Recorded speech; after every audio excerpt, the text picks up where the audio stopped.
Ang mabuting balita ng Panginoon ayon kay San Lucas.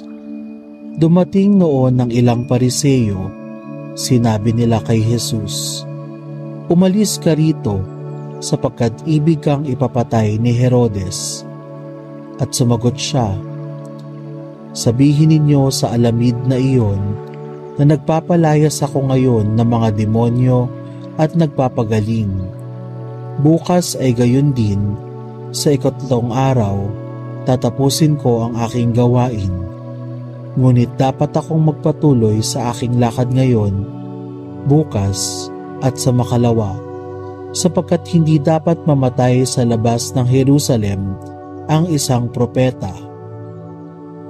Jerusalem, Jerusalem, pinapatay mo ang mga propeta at binabato ang mga sinugo ko sa iyo.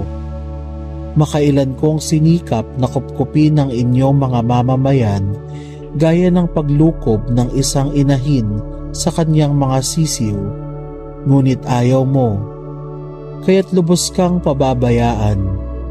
Sinasabi ko sa iyo, hindi mo na ako makikita hanggang sa dumating ang oras na sasabihin mo, pagpalain nawa ang dumarating sa pangalan ng Panginoon." Ang mabuting balita ng Panginoon. Pinupuri ka namin, Panginoong Hesukristo. Makailan kong sinikap na kupkupin ang iyong mga mamamayan, gaya ng paglukob ng isang inahin sa kanyang mga sisiw, ngunit ayaw mo.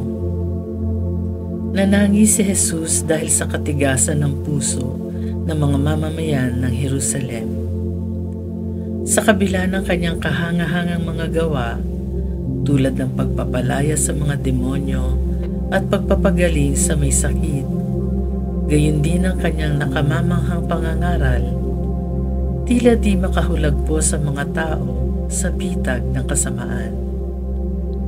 Noon pa man, saksi ang kasaysayan sa kanilang pagtanggi at pagtugis sa mga propetang ipinadadala ng Diyos.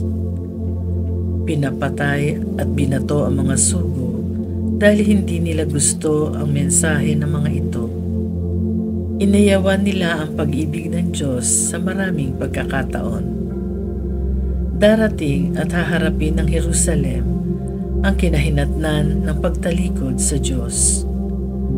Magiging malaking distansya at sagabal para makita nila muli ang presensya ng Diyos sa kanilang buhay. Nagbubunga ang lahat ng desisyon at pagpili ukol sa direksyon ng buhay.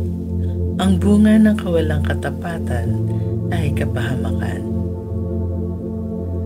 Isinaad ni San Pablo sa sulat niya sa mga taga-Roma, hindi niya ipinagkait ang sarili niyang anak, kundi binigay para sa ating lahat. Paano tayo tutugon sa dakilang pag-ibig ng Diyos?